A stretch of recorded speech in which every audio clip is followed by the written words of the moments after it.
Soy Manuel Cifuentes, tengo 66 años, y mi hija me echó de su casa bajo una tormenta feroz mientras yo gritaba que necesitaba mi medicamento para el corazón. Cerró la puerta, apagó las luces y me dejó empapándome en la vereda.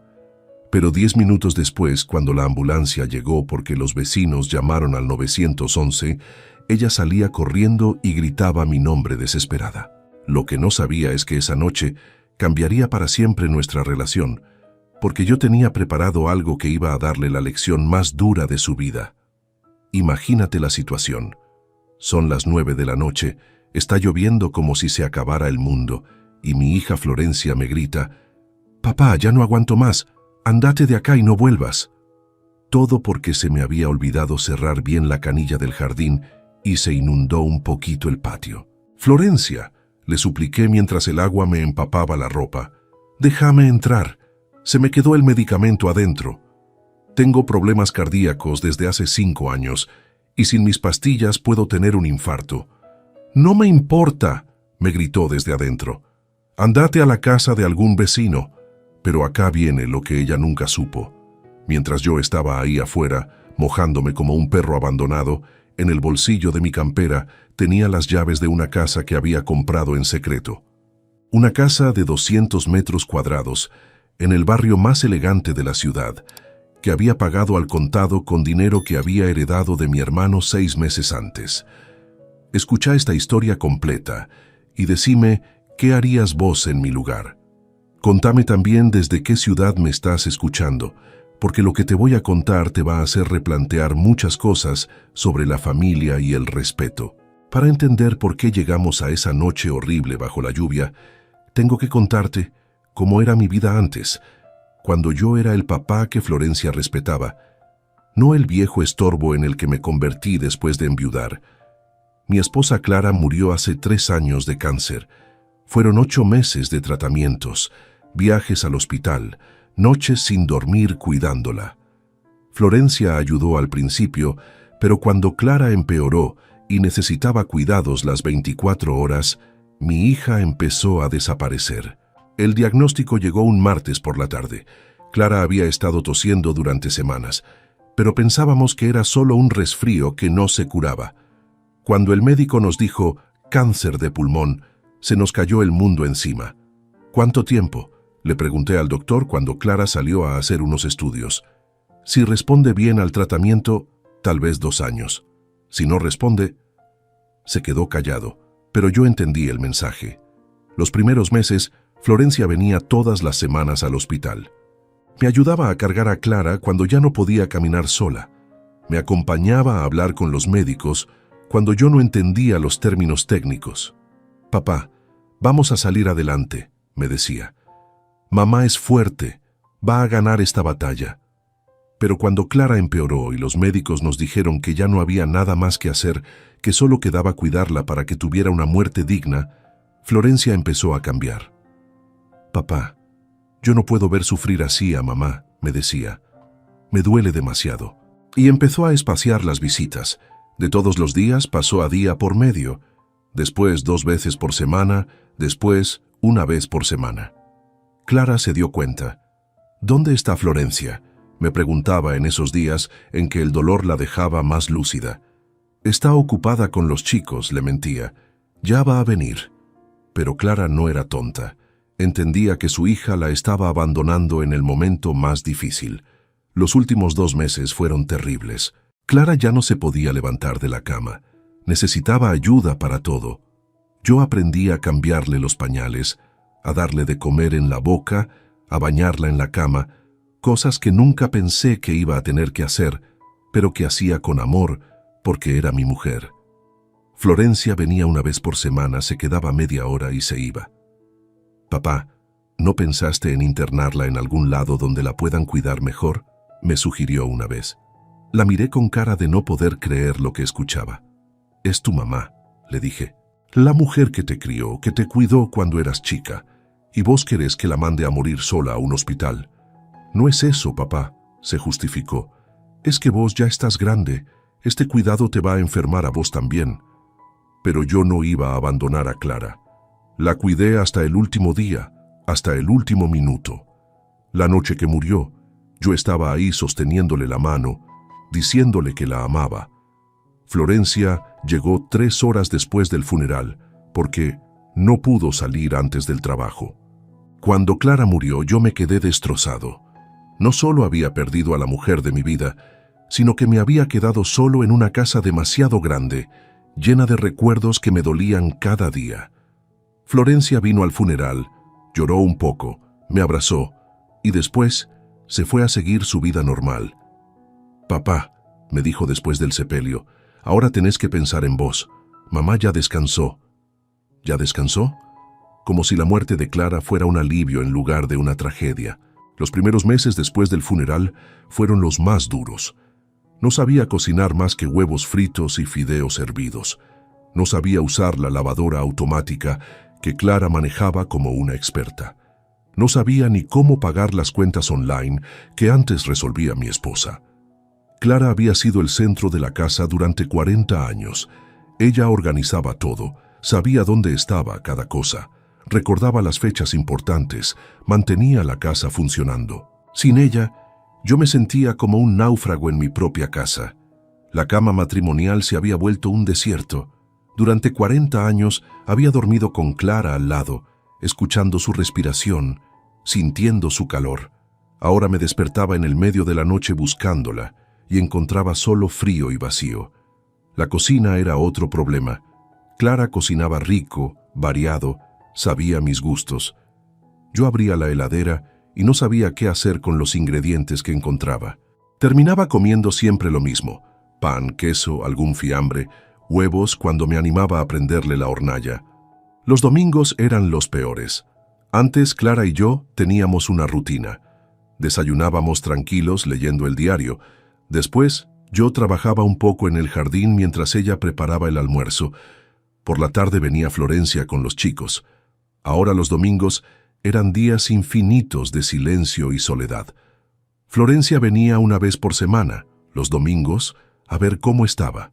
Pero no venía a ayudar realmente. Venía a cumplir con la obligación de ver al papá viudo. «¿Estás comiendo bien, papá?», me preguntaba, pero cuando le decía que comía solo pan con mortadela, porque no sabía hacer otra cosa, se reía como si fuera gracioso. «Papá, tenés que aprender a valerte por vos mismo», me decía. «Yo no puedo venir acá todos los días a cuidarte como si fueras un nene». Un año después de que muriera Clara, empecé a tener problemas para manejar la casa solo. Se me rompía un caño y no sabía a quién llamar. Se me cortaba la luz y no entendía dónde estaba el tablero. Cosas que antes resolvía Clara con una llamada telefónica, para mí se habían vuelto montañas imposibles de escalar. Le pedí ayuda a Florencia. «Hija, ¿podrías ayudarme a encontrar un plomero? Se me rompió la ducha y no sé cómo arreglarla». Su respuesta me dolió más que el problema en sí. «Ay, papá, busca en Internet. Todo se encuentra en Internet». Internet. Yo apenas sabía encender una computadora, y ella me decía que buscara en Internet como si fuera lo más fácil del mundo. Las visitas de Florencia se fueron espaciando. De una vez por semana, pasaron a una vez cada 2 semanas, después una vez por mes. Y cuando venía era por media hora, apurada, siempre con alguna excusa para irse rápido. «Papá, tengo que llevar a Sebastián al fútbol», me decía. Sebastián es mi nieto de 12 años, un chico que antes venía corriendo a abrazarme y ahora me saludaba desde el auto sin bajar. «Papá, Carmela tiene un cumpleaños», seguía. «Carmela es mi nieta de 10 años, que antes me dibujaba corazones y ahora ni me miraba cuando llegaba. Un día me caí en el baño, me resbalé saliendo de la ducha, me golpeé la cadera contra el piso y no me podía levantar. Estuve tirado ahí durante 2 horas hasta que pude arrastrarme al teléfono para llamar a Florencia. «Papá, ¿qué pasó?», me preguntó cuando le conté. «Me caí en el baño y me duele mucho la cadera. ¿Podrías venir a ayudarme?». Su respuesta me heló el alma. «Papá, estoy en el trabajo. ¿No podés llamar a una ambulancia?». Una ambulancia. Su papá se había caído, podía haberse roto algo serio, y ella me sugería que llamara a una ambulancia en lugar de venir ella misma. Después de ese episodio, Florencia empezó a insistir con una idea que me aterraba. Papá, no podés seguir viviendo solo. Tenés que venir a vivir conmigo. Al principio pensé que era una buena idea. Iba a estar con mi familia, iba a ver crecer a mis nietos, iba a tener compañía. Está bien, hija, le dije. Si me querés en tu casa, yo encantado de ir. Pero cuando llegué a su casa con mis pocas cosas, me di cuenta de que había cometido un error terrible. Florencia no me había invitado a vivir con ella porque me quería cerca. Me había invitado porque era más fácil controlarme si yo estaba bajo su techo. Papá, acá tenés tu cuarto, me dijo mostrándome un cuartito pequeño al fondo de la casa, lejos del living, lejos de la cocina, lejos de donde transcurría la vida familiar. Era como una habitación de servicio, no como el cuarto del abuelo querido. Las reglas empezaron desde el primer día. Papá, no pongas la televisión muy fuerte porque los chicos tienen que estudiar. Papá, no uses la cocina cuando yo estoy cocinando porque me estorbás. Papá, no salgas al jardín descalzo porque vas a traer barro adentro. Regla tras regla, límite tras límite, yo me fui convirtiendo en un huésped indeseado en la casa de mi propia hija. Peor aún, en un huésped al que había que tolerar porque era familia. La primera semana me di cuenta de que había cometido un error terrible. El cuartito que me habían dado como habitación no tenía ventanas grandes, solo un ventanuco pequeño que daba al pasillo interno. Era oscuro, húmedo, frío en invierno y caluroso en verano. Es temporario, papá, me dijo Florencia cuando me quejé de la humedad. Cuando tengamos tiempo vamos a arreglar la ventilación. Pero ese tiempo nunca llegó. Durante 6 meses viví en ese cuarto que parecía más un depósito que una habitación. Los horarios de las comidas eran otro problema. Florencia y su familia cenaban a las 9 de la noche, pero a mí me daban de comer a las 7. Es mejor para tu digestión, papá, me explicaba. A tu edad no conviene comer tarde. Era mentira. La verdad era que no querían que yo participara de las cenas familiares. Comía solo en la cocina, mirando las paredes, escuchando las risas que venían del comedor donde cenaba mi familia. Mis nietos contaban cómo les había ido en el colegio. Florencia y Tomás hablaban del trabajo, planificaban los fines de semana, y yo, excluido de todo, comía en silencio como un empleado doméstico. Los domingos eran especialmente duros. Florencia y Tomás se levantaban tarde, desayunaban tranquilos, planificaban actividades con los chicos. A mí me decían, «Papá, vamos a salir. ¿Querés venir o preferís quedarte acá descansando?» Era una pregunta trampa. Si decía que quería ir, se notaba que lo hacían a regañadientes. Si decía que prefería quedarme, me dejaban solo en la casa durante horas. Generalmente elegía quedarme porque era menos humillante que ser tolerado en una salida familiar. Los nietos, Sebastián y Carmela, al principio se alegraron de tenerme en casa, pero Florencia se encargó de ponerles límites muy claros. No molesten al abuelo cuando está descansando. No le pidan cosas al abuelo porque él ya está grande. No hagan ruido cerca del cuarto del abuelo. En lugar de integrarme a la familia, me aislaron. En lugar de ser el abuelo divertido que cuenta historias, me convertí en el señor mayor que vivía en el cuarto del fondo y al que había que molestar lo menos posible. Sebastián, mi nieto de 12 años, antes me buscaba para que le contara historias de cuando su mamá era chica. Ahora me saludaba educadamente y seguía de largo. «Hola, abuelo», me decía, pero ya no se quedaba a charlar. Carmela, de 10 años, antes me dibujaba corazones y me decía, «Te amo, abuelo». Ahora me miraba con esa mezcla de lástima y incomodidad que ponen los chicos cuando no saben cómo relacionarse con los adultos mayores. «¿Por qué el abuelo está siempre triste?», le escuché preguntarle una vez a Florencia. «El abuelo no está triste», le respondió mi hija. «Los abuelos son así. Cuando uno es viejo se vuelve más serio». Más serio. Yo no era serio, era deprimido. Estaba viviendo en una casa donde era tratado como un objeto, donde mis opiniones no importaban, donde mi presencia era tolerada, pero no deseada. El marido de Florencia, Tomás, me trataba con esa cortesía fría que usan las personas cuando no tienen más remedio que convivir con alguien. «Hola, Manuel, ¿cómo andás?», me saludaba, pero nunca se quedaba a charlar. Nunca me incluyó en una conversación. Nunca me trató como si fuera parte de la familia. Cuando miraba televisión en el living, él cambiaba de canal sin preguntarme. «Perdón, Manuel, pero tengo que ver las noticias del trabajo», me decía. Y yo me levantaba del sillón para irme a mi cuarto, porque entendía que sobraba. Las conversaciones telefónicas de Florencia también me dolían. La escuchaba hablar con sus amigas. «Sí, mi papá está viviendo acá desde que murió mi mamá. Es complicado, pero no tengo otra opción». Como si yo fuera una carga inevitable que había que soportar. Una vez la escuché hablar con su hermana que vive en el exterior. «No sabes lo difícil que es cuidar a papá. Se está volviendo muy dependiente. A veces pienso que tendríamos que buscarle un geriátrico». Un geriátrico. Su papá, que había trabajado toda la vida, que la había criado sola durante años cuando era chica, que había cuidado a su madre hasta el último día, y ella hablaba de mandarme a un geriátrico como si fuera un mueble viejo que no sabía dónde poner. Esa noche lloré en mi cuarto. Lloré por Clara, que ya no estaba para defenderme. Lloré por Florencia, que se había convertido en una extraña. Lloré por mis nietos, que estaban aprendiendo que los abuelos son estorbos que hay que tolerar. Y lloré por mí, que a los 66 años me había convertido en una carga para mi propia familia. Las comidas eran lo peor. Yo comía solo en la cocina mientras la familia cenaba en el comedor. «Es más cómodo para vos, papá», me decía Florencia. «Así podés comer a tu ritmo sin presiones».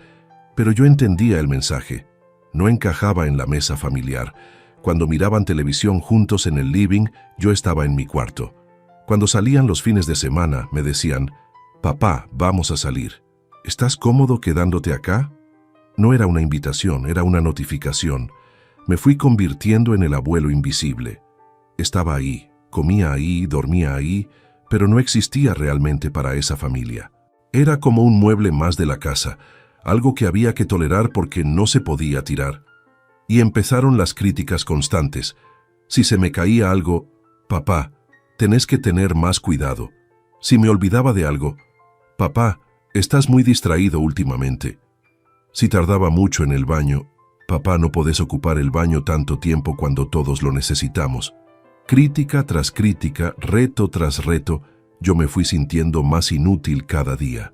A los 66 años, después de haber trabajado toda mi vida, después de haber criado a esa hija sola durante años cuando su madre trabajaba, me habían reducido a un problema que había que administrar.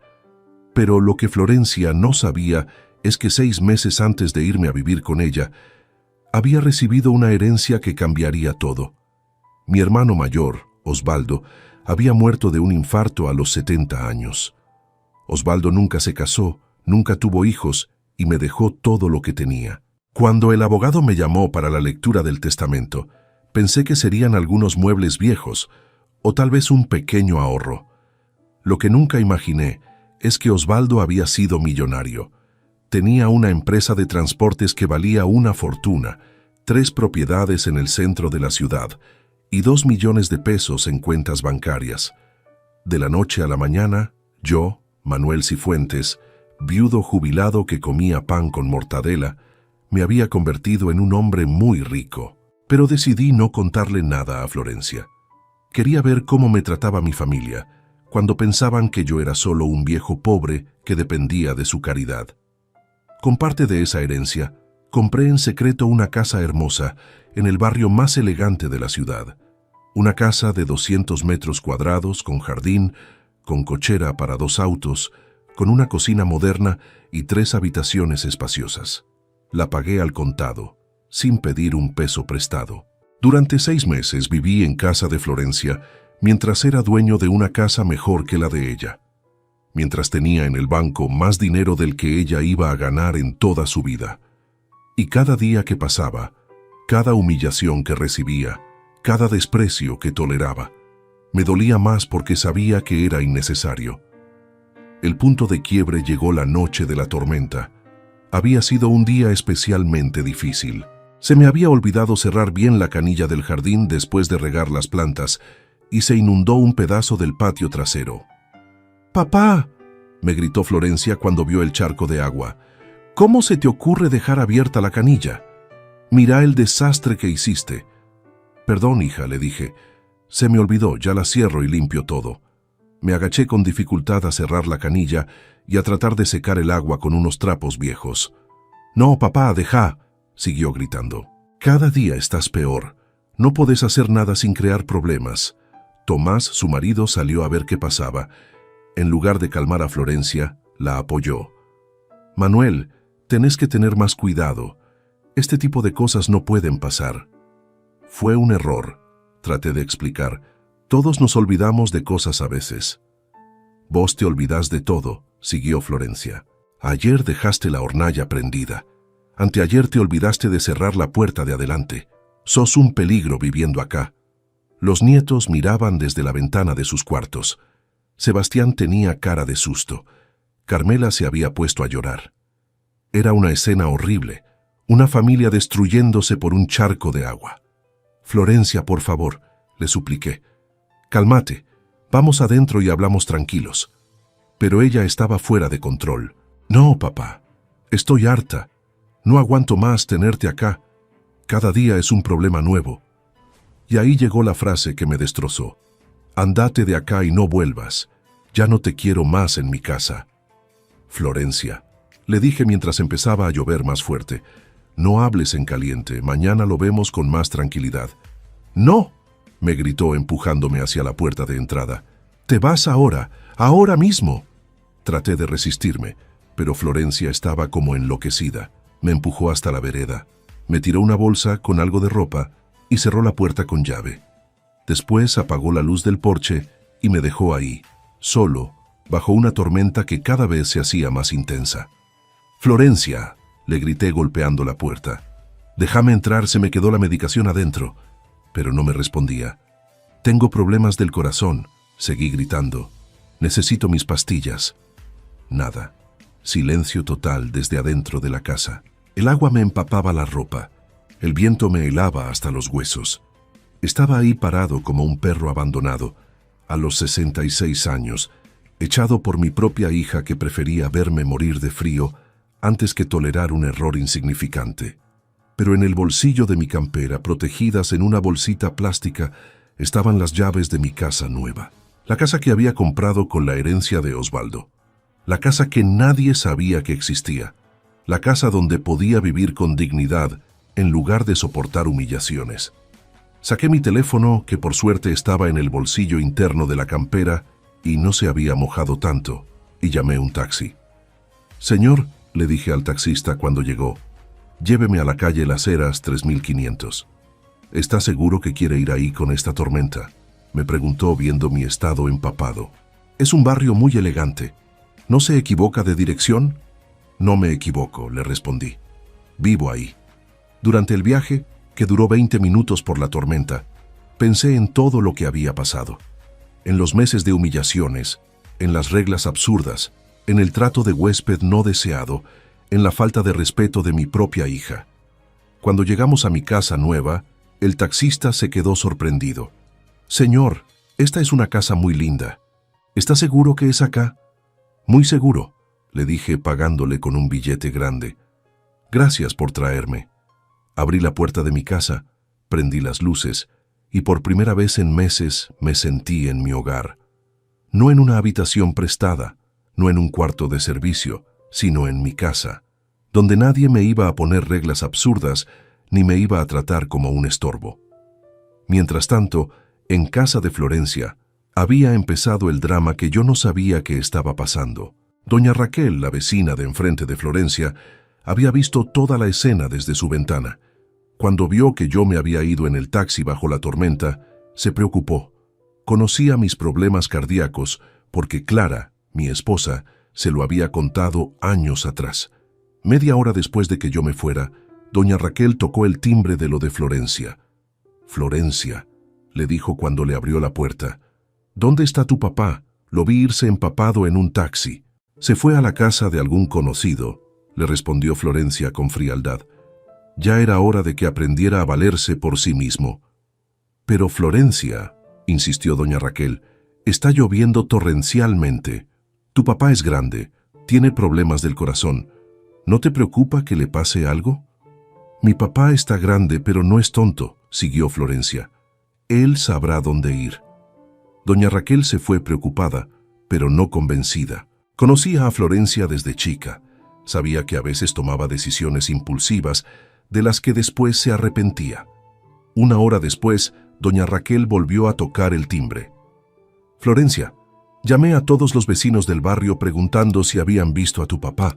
Nadie sabe dónde está. Con esta tormenta, a su edad, con sus problemas de salud, ¿no pensás que deberías buscarlo? Ahí Florencia empezó a ponerse nerviosa. ¿Llamaste a todos los vecinos? ¿Por qué hiciste eso? Porque estoy preocupada por don Manuel, le respondió doña Raquel. Y vos también deberías estarlo. Pero Florencia todavía no quería reconocer que había cometido un error. Mi papá va a aparecer mañana cuando se le pase el berrinche, dijo. Otra hora pasó. Eran casi las 12 de la noche cuando doña Raquel volvió por tercera vez, pero esta vez acompañada de don Alberto, el vecino de al lado. Florencia, le dijeron, llevamos 3 horas preguntando por tu papá. Nadie lo vio, nadie sabe dónde está. Llamamos a los hospitales por si había tenido algún problema, pero no está internado en ningún lado. ¿Llamaron a los hospitales?, preguntó Florencia, y por primera vez en toda la noche su voz sonó preocupada. Sí, le respondió don Alberto, y también a la comisaría, por si había aparecido en algún lado. Con esta tormenta, a su edad, cualquier cosa puede pasar. Ahí Florencia empezó a entrar en pánico. Se dio cuenta de que tal vez había exagerado, de que tal vez había puesto en peligro la vida de su papá por un berrinche. ¿Y si le pasó algo?, le preguntó a Tomás. ¿Y si está tirado en algún lado sin poder pedir ayuda? Llamemos a la policía, le dijo su marido. Que lo busquen oficialmente. Pero cuando llamaron a la policía, les dijeron que tenían que esperar 24 horas para hacer una denuncia por desaparición de persona. Señora, le explicó el oficial, su papá es una persona mayor, pero no tiene problemas mentales. Puede haber decidido irse por su cuenta. Si mañana no aparece, ahí podemos activar un protocolo de búsqueda. Florencia no durmió en toda la noche. Se quedó despierta mirando por la ventana, esperando que yo apareciera caminando por la cuadra, empapado pero vivo.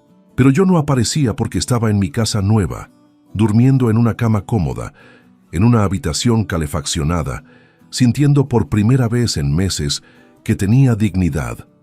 A la mañana siguiente, Florencia estaba desesperada. Había recorrido todas las plazas del barrio. Había ido a todos los bancos donde yo solía sentarme. Había preguntado en todos los comercios. Nadie me había visto. ¿Y si está muerto?, le decía a Tomás mientras lloraba. ¿Y si le dio un infarto y está tirado en algún lado? ¿Y si todo esto es culpa mía? El marido trató de calmarla. Florencia, tu papá va a aparecer. Seguramente se fue a la casa de algún conocido y está esperando que escampe para volver. Pero Florencia ya no estaba tan segura. Por primera vez se estaba dando cuenta de la magnitud de lo que había hecho. Había echado a su papá enfermo del corazón bajo una tormenta, de noche, sin saber dónde iba a ir. Pasaron 2 días sin noticias mías. Florencia había hecho la denuncia en la comisaría. Había puesto carteles por el barrio con mi foto. Había llamado a todos los hospitales de la ciudad. Nada. El tercer día decidió llamar al abogado de la familia, el doctor Pereira, que había manejado los papeles cuando murió Clara. Doctor, le dijo Florencia llorando por teléfono, necesito ayuda. Mi papá desapareció hace 3 días y no sabemos nada de él.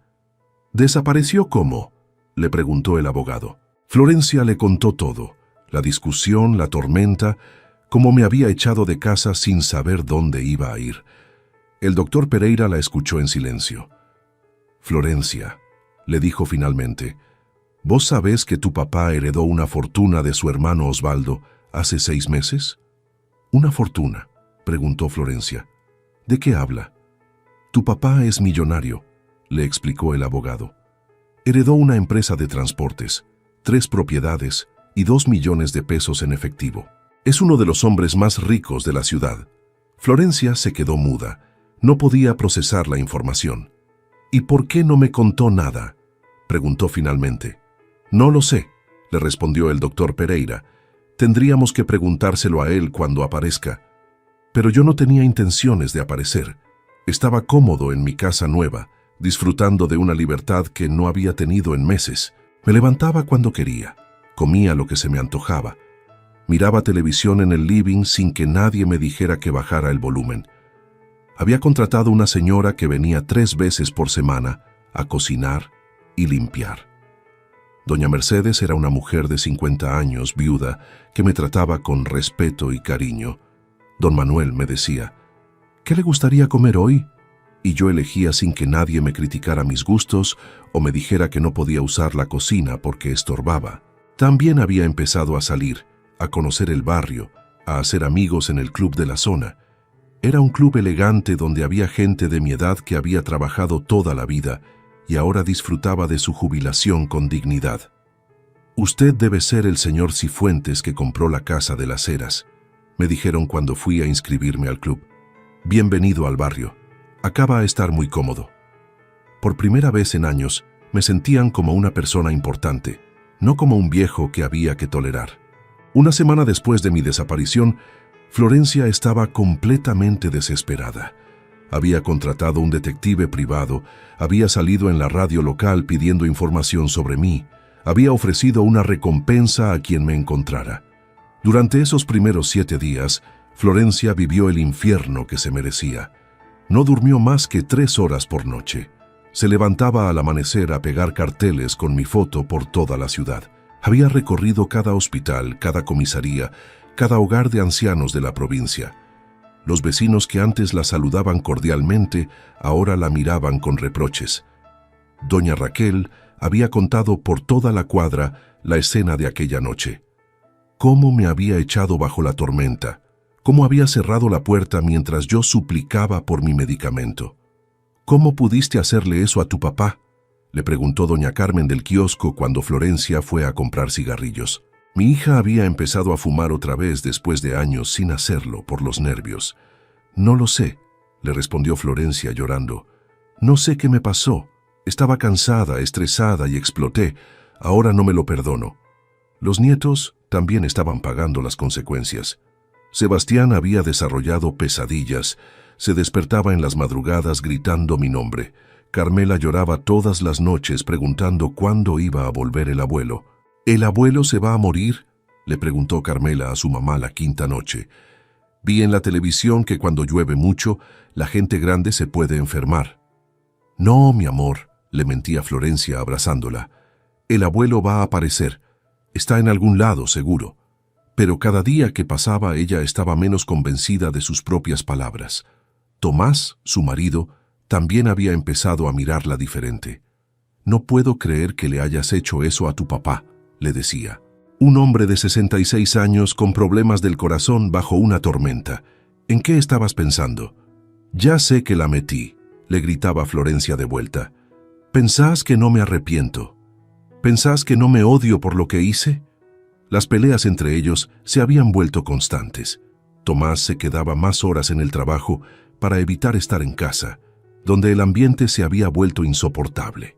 «Por favor», decía en el programa de radio mientras lloraba al aire, «si alguien vio a mi papá, que me llame.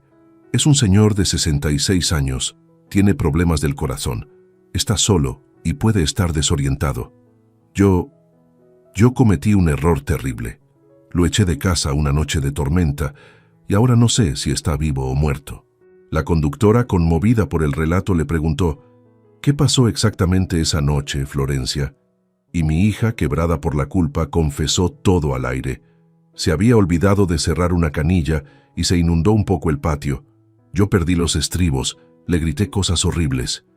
Cuando empezó la tormenta, en lugar de calmarse y dejarlo entrar, cerré la puerta. Mi papá me suplicaba desde afuera que necesitaba su medicación del corazón, pero yo estaba tan ciega de bronca que no le hice caso. Todo el barrio se enteró.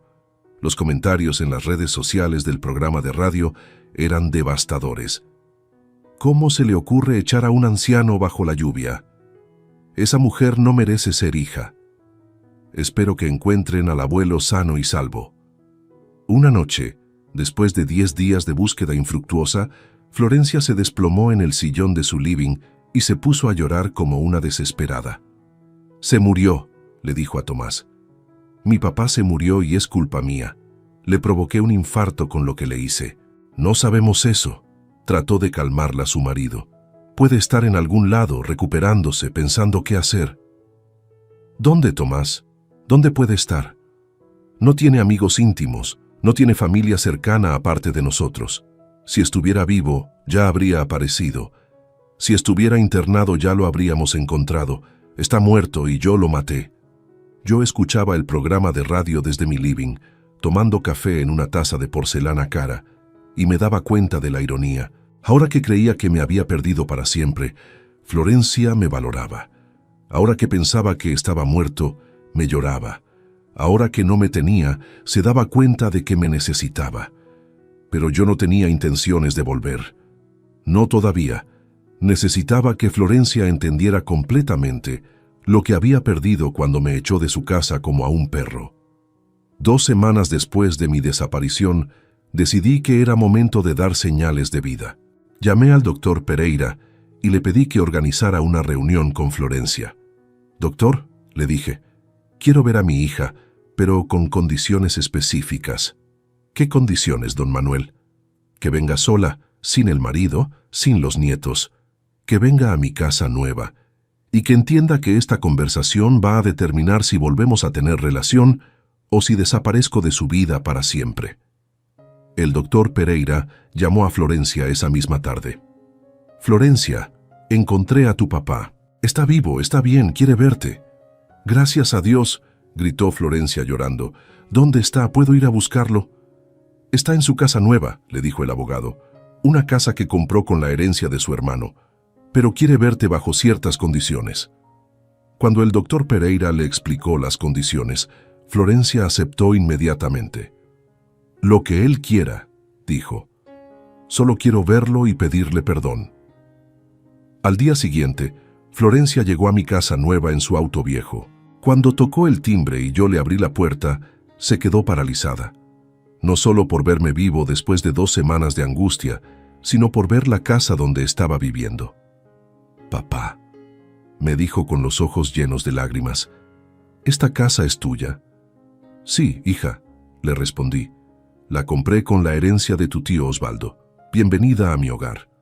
Florencia entró como en trance, mirando los muebles elegantes, la decoración cara, el jardín perfectamente cuidado. Era una casa 5 veces mejor que la de ella. «Papá», me dijo sentándose en el sofá de cuero del living, «no entiendo nada. Si tenías esta casa, ¿por qué te viniste a vivir conmigo?» «Porque quería estar cerca de mi familia», le respondí. «Porque después de que murió tu mamá, me sentía solo y pensé que ustedes me querían cerca». «Te queríamos cerca», dijo Florencia, pero su voz no sonaba convincente. «¿En serio?», le pregunté. «¿Por eso me pusieron en el cuartito del fondo? ¿Por eso me hicieron comer solo en la cocina? ¿Por eso me trataron como un estorbo durante 6 meses?» Florencia se puso a llorar. «Papá, nos equivocamos. Yo me equivoqué. No sabía cómo manejar la situación. Nunca había vivido con una persona mayor». «Florencia», le dije, «yo no soy una persona mayor. Soy tu papá, el mismo hombre que te crió cuando eras chica, que trabajó toda la vida para darte educación, que cuidó a tu mamá hasta el último día». «Tenés razón», me reconoció entre sollozos. «Te traté mal, te faltaron el respeto, y la noche de la tormenta. Dios mío, papá, pensé que te habías muerto, pensé que te había matado con mi egoísmo. Casi me matás», le dije. «Esa noche me podría haber dado un infarto, me podría haber pasado cualquier cosa, y vos preferiste cerrar la puerta antes que darme refugio». «Perdóname, papá», me suplicó. «No sabía lo que hacía. Estaba enojada, frustrada, cansada, pero no hay excusa para lo que te hice». La escuché durante 1 hora. Me contó del infierno que había vivido durante esas 2 semanas, pensando que me había matado. Me contó cómo había llorado todas las noches, cómo se había arrepentido cada minuto de haberme echado bajo la lluvia. «Papá», me dijo finalmente, «¿hay alguna posibilidad de que me perdones? ¿De que volvamos a ser familia?» «Depende», le respondí. «¿Qué tipo de familia querés que seamos?» «Una familia real», me dijo. Una familia donde vos seas respetado, valorado, querido. Una familia donde seas el abuelo que mis hijos necesitan y el papá que yo perdí cuando me volví egoísta. Florencia, le dije, yo no voy a volver a vivir a tu casa. Esta es mi casa ahora, y acá me quedo. Pero eso no significa que no podamos reconstruir nuestra relación. ¿Qué tendría que pasar para que eso suceda?, me preguntó. Primero, le expliqué, necesito que entiendas que soy una persona adulta que puede tomar sus propias decisiones. No soy un niño al que hay que cuidar ni un estorbo que hay que tolerar. Entendido, asintió. Segundo, quiero una relación real con mis nietos, no visitas protocolarias donde me ven 5 minutos y se van. Quiero que vengan acá, que conozcan a su abuelo, que aprendan de mí. Perfecto, me dijo. Tercero, cuando vengan a visitarme, quiero que sea porque realmente quieren estar conmigo, no porque se sienten obligados. Papá, me dijo Florencia tomándome las manos, durante estas 2 semanas me di cuenta de algo importante. No te necesito porque seas rico o pobre. Te necesito porque sos mi papá, porque sin vos no soy completa como persona. Esas palabras me llegaron profundo. Era lo que había estado esperando escuchar durante años. Está bien, le dije. Vamos a intentarlo de nuevo, pero esta vez con respeto mutuo, con cariño real, con la claridad de que la familia se cuida, no se abandona bajo la lluvia. Hoy, 6 meses después de aquella noche horrible bajo la tormenta, puedo decir que mi relación con Florencia cambió completamente. Viene a visitarme 2 veces por semana, no por obligación, sino porque realmente disfruta estar conmigo. Pero el cambio no fue inmediato. Durante las primeras semanas después de nuestro reencuentro, Florencia todavía estaba procesando todo lo que había pasado, toda la culpa que había cargado durante mi desaparición. Papá, me dijo en una de sus primeras visitas, todas las noches durante esas 2 semanas me despertaba pensando que te había matado. Me imaginaba que habías tenido un infarto bajo la lluvia, que habías muerto solo en alguna calle, llamándome, y que yo nunca me iba a poder perdonar. Era doloroso escucharla, pero necesario.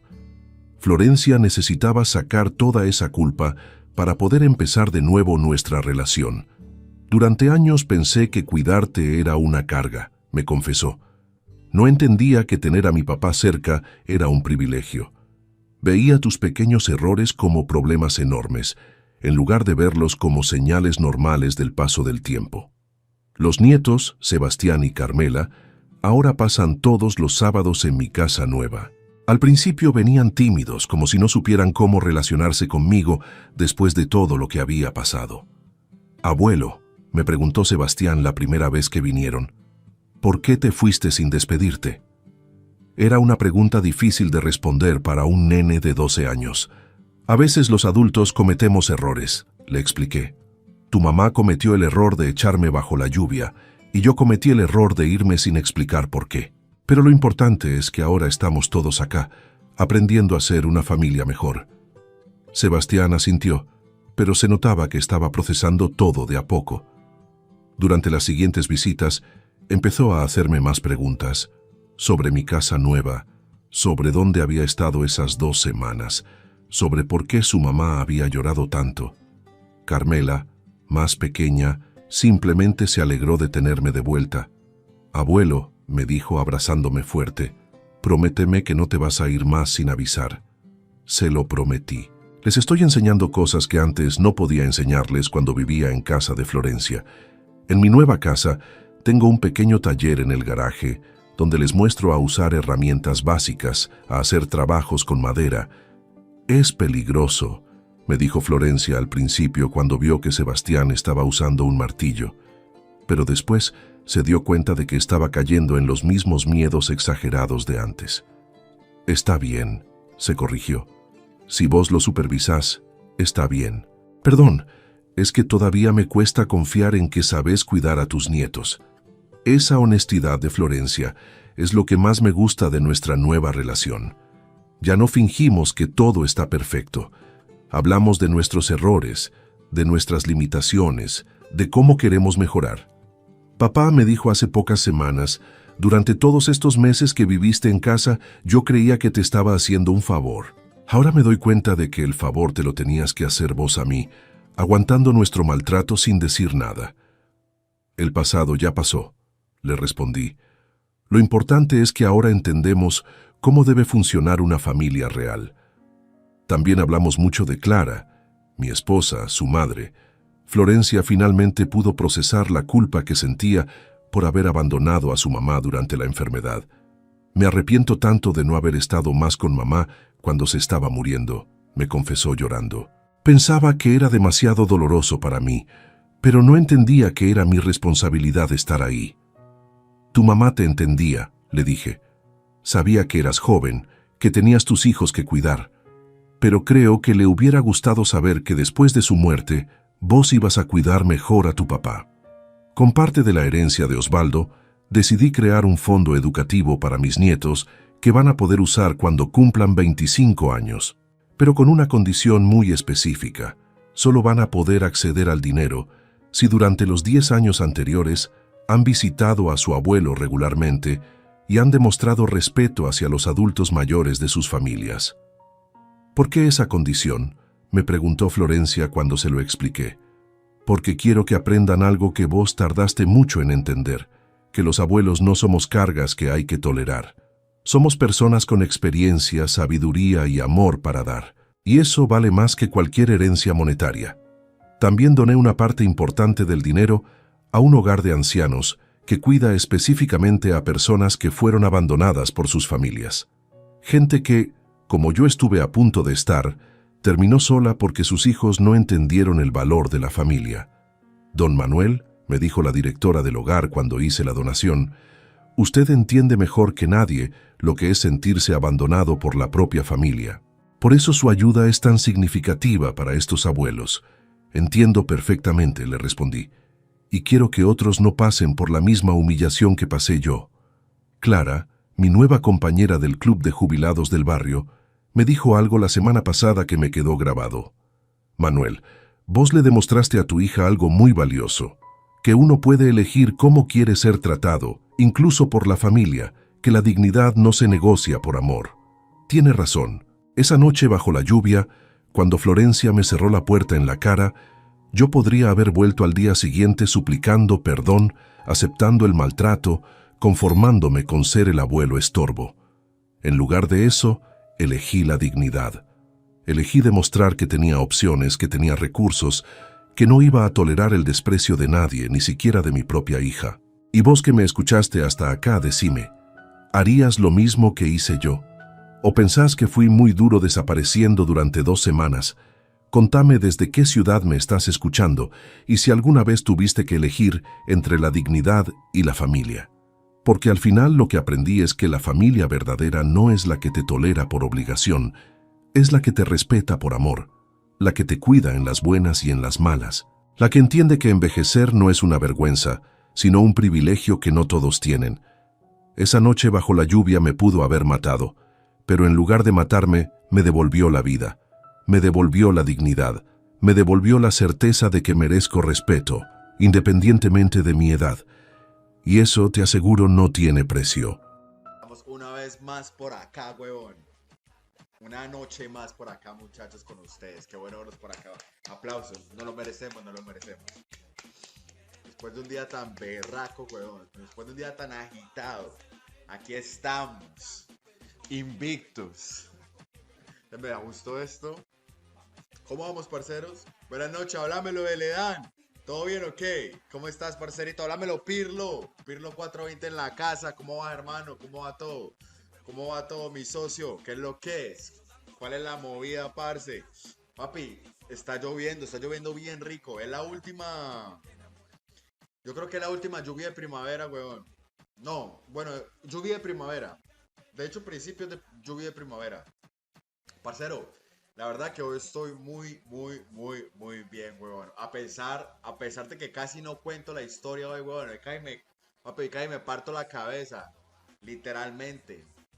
Papi, estaba moviendo unas cosas, me caí el camión, weón, me di como una vuelta para atrás, papi. Y había una piedrota, marica.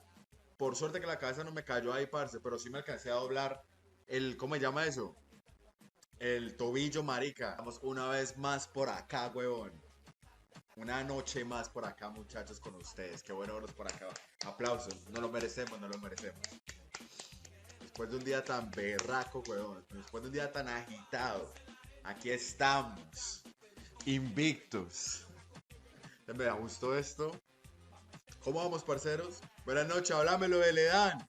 ¿Todo bien o qué? ¿Cómo estás, parcerito? Háblamelo, Pirlo. Pirlo 420 en la casa. ¿Cómo va, hermano? ¿Cómo va todo? ¿Cómo va todo, mi socio? ¿Qué es lo que es? ¿Cuál es la movida, parce? Papi, está lloviendo bien rico. Es la última. Yo creo que es la última lluvia de primavera, weón. No, bueno, lluvia de primavera. De hecho, principios de lluvia de primavera. Parcero, la verdad que hoy estoy muy bien, weón. A pesar de que casi no cuento la historia hoy, weón. Papi, cae me parto la cabeza. Literalmente. Papi, estaba moviendo unas cosas, me caí el camión, weón, me di como una vuelta para atrás, papi. Y había una piedrota, marica. Por suerte que la cabeza no me cayó ahí, parce, pero sí me alcancé a doblar ¿cómo se llama eso? El tobillo, marica. Estamos una vez más por acá, huevón. Una noche más por acá, muchachos, con ustedes. Qué bueno verlos por acá. Aplausos. No lo merecemos, no lo merecemos. Después de un día tan berraco, huevón. Después de un día tan agitado. Aquí estamos. Invictus. Me gustó esto. ¿Cómo vamos, parceros? Buenas noches, háblamelo de Ledán. ¿Todo bien o qué? ¿Cómo estás, parcerito? Háblamelo, Pirlo. Pirlo 420 en la casa. ¿Cómo va, hermano? ¿Cómo va todo? ¿Cómo va todo, mi socio? ¿Qué es lo que es? ¿Cuál es la movida, parce? Papi, está lloviendo bien rico. Es la última. Yo creo que es la última lluvia de primavera, weón. No, bueno, lluvia de primavera. De hecho, principios de lluvia de primavera. Parcero, la verdad que hoy estoy muy bien, weón. A pesar de que casi no cuento la historia hoy, weón. Papi, cae me parto la cabeza. Literalmente. Papi, estaba moviendo unas cosas, me caí el camión, weón, me di como una vuelta para atrás, papi. Y había una piedrota, marica. Por suerte que la cabeza no me cayó ahí, parce, pero sí me alcancé a doblar ¿cómo se llama eso? El tobillo, marica. Estamos una vez más por acá, huevón. Una noche más por acá, muchachos, con ustedes. Qué bueno verlos por acá. Aplausos. No lo merecemos, no lo merecemos. Después de un día tan berraco, huevón. Después de un día tan agitado. Aquí estamos. Invictus. Me gustó esto. ¿Cómo vamos, parceros? Buenas noches, háblamelo de Ledán. ¿Todo bien o qué? ¿Cómo estás, parcerito? Háblamelo, Pirlo. Pirlo 420 en la casa. ¿Cómo va, hermano? ¿Cómo va todo? ¿Cómo va todo, mi socio? ¿Qué es lo que es? ¿Cuál es la movida, parce? Papi, está lloviendo bien rico. Es la última. Yo creo que es la última lluvia de primavera, weón. No, bueno, lluvia de primavera. De hecho, principios de lluvia de primavera. Parcero, la verdad que hoy estoy muy bien, weón. A pesar de que casi no cuento la historia hoy, weón. Papi, cae me parto la cabeza. Literalmente. Papi, estaba moviendo unas cosas, me caí el camión, weón, me di como una vuelta para atrás, papi. Y había una piedrota, marica. Por suerte que la cabeza no me cayó ahí, parce, pero sí me alcancé a doblar ¿cómo se llama eso? El tobillo, marica. Estamos una vez más por acá, huevón. Una noche más por acá, muchachos, con ustedes. Qué bueno verlos por acá. Aplausos. No lo merecemos, no lo merecemos. Después de un día tan berraco, huevón. Después de un día tan agitado. Aquí estamos. Invictus. Me gustó esto. ¿Cómo vamos, parceros? Buenas noches, háblamelo de Ledán. ¿Todo bien o qué? ¿Cómo estás, parcerito? Háblamelo, Pirlo. Pirlo 420 en la casa. ¿Cómo va, hermano? ¿Cómo va todo? ¿Cómo va todo, mi socio? ¿Qué es lo que es? ¿Cuál es la movida, parce? Papi, está lloviendo bien rico. Es la última. Yo creo que es la última lluvia de primavera, weón. No, bueno, lluvia de primavera. De hecho, principios de lluvia de primavera. Parcero, la verdad que hoy estoy muy bien, weón. A pesar de que casi no cuento la historia hoy, weón. Papi, cae me parto la cabeza. Literalmente. Papi, estaba moviendo unas cosas, me caí el camión, huevón, me di como una vuelta para atrás, papi, y había una piedrota, marica. Por suerte que la cabeza no me cayó ahí, parce, pero sí me alcancé a doblar ¿cómo se llama eso? El tobillo, marica. Vamos una vez más por acá, huevón. Una noche más por acá, muchachos, con ustedes. Qué bueno verlos por acá. Aplausos, no lo merecemos, no lo merecemos. Después de un día tan berraco, huevón. Después de un día tan agitado. Aquí estamos. Invictos. Me gustó esto. ¿Cómo vamos, parceros? Buenas noches, háblamelo de Ledán. ¿Todo bien o qué? ¿Cómo estás, parcerito? Háblamelo, Pirlo. Pirlo 420 en la casa. ¿Cómo va, hermano? ¿Cómo va todo? ¿Cómo va todo, mi socio? ¿Qué es lo que es? ¿Cuál es la movida, parce? Papi, está lloviendo bien rico. Es la última. Yo creo que es la última lluvia de primavera, weón. No, bueno, lluvia de primavera. De hecho, principios de lluvia de primavera. Parcero, la verdad que hoy estoy muy, muy, muy, muy bien, huevón. A pesar de que casi no cuento la historia hoy, huevón. Papi, cae y me parto la cabeza. Literalmente. Papi, estaba moviendo unas cosas, me caí el camión, huevón, me di como una vuelta para atrás, papi. Y había una piedrota, marica. Por suerte que la cabeza no me cayó ahí, parce, pero sí me alcancé a doblar ¿cómo se llama eso? El tobillo, marica. Vamos una vez más por acá, huevón. Una noche más por acá, muchachos, con ustedes. Qué bueno verlos por acá. Aplausos, no lo merecemos, no lo merecemos. Después de un día tan berraco, huevón. Después de un día tan agitado. Aquí estamos. Invictos. Me gustó esto. ¿Cómo vamos, parceros? Buenas noches, háblamelo de Ledán. ¿Todo bien o qué? ¿Cómo estás, parcerito? Háblamelo, Pirlo. Pirlo 420 en la casa. ¿Cómo va, hermano? ¿Cómo va todo? ¿Cómo va todo, mi socio? ¿Qué es lo que es? ¿Cuál es la movida, parce? Papi, está lloviendo bien rico. Es la última. Yo creo que es la última lluvia de primavera, weón. No, bueno, lluvia de primavera. De hecho, principios de lluvia de primavera. Parcero, la verdad que hoy estoy muy, muy, muy, muy bien, weón. A pesar de que casi no cuento la historia hoy, weón. Papi, cae y me parto la cabeza. Literalmente. Papi, estaba moviendo unas cosas, me caí el camión, weón, me di como una vuelta para atrás, papi. Y había una piedrota, marica. Por suerte que la cabeza no me cayó ahí, parce, pero sí me alcancé a doblar ¿cómo se llama eso? El tobillo, marica. Vamos una vez más por acá, huevón.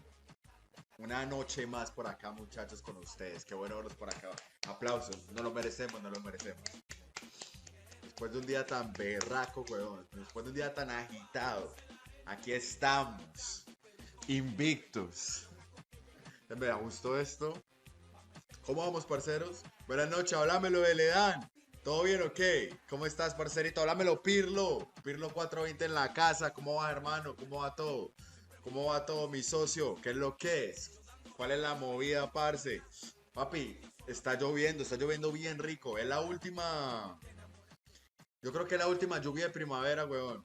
No, bueno, lluvia de primavera. De hecho, principios de lluvia de primavera.